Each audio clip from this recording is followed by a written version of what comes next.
This is Bishop Hughes in the Diocese of Newark. And this message is especially for the people of this diocese. Over the last few weeks, you've heard me talk about making a shift from getting through pandemic to living with pandemic.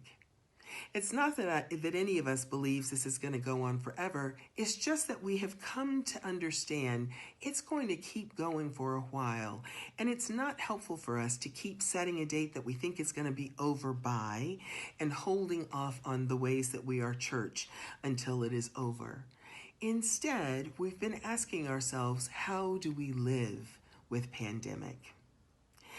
In the last Voice Online, the Diocesan newsletter, I put out information about 3 areas of the church: Holy Communion, Confirmation, and Convention, and what we were going to do in those 3 areas as we continue to live with pandemic. I want to speak to the first one today. One of the things we're going to do is 3 times during the liturgical year, make sure that every member of our diocese who would like to receive Holy Communion is able to. The first of those times is coming up quickly on November 8th, and that's why I bring that up today. This is going to be a big effort for every parish in our diocese. We're going to need help. Your clergy are going to need help.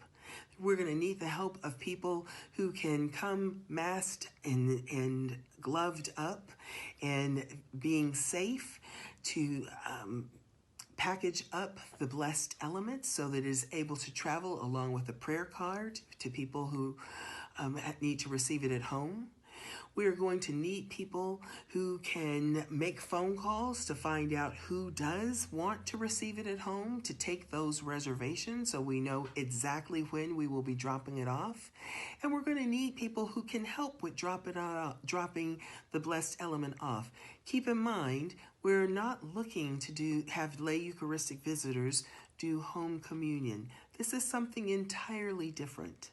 This is dropping off the blessed element at a specified time so someone can receive it and they can say the prayers themselves or with their family. This is not only a big effort, but I'm asking for all of your prayers that it would be a blessed effort. An effort that is a blessing both for those who volunteer and for those who receive and for the entirety of the diocese.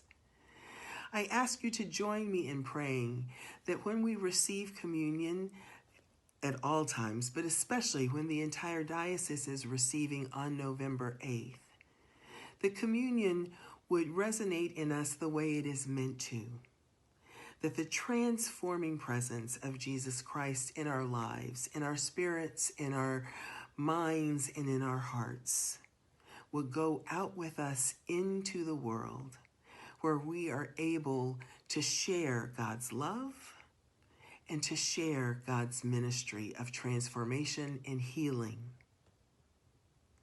That indeed will be a blessed effort. I look forward to seeing you at some point or hearing about your stories at some point of being a part of this Holy Communion on November 8th for all of the diocese.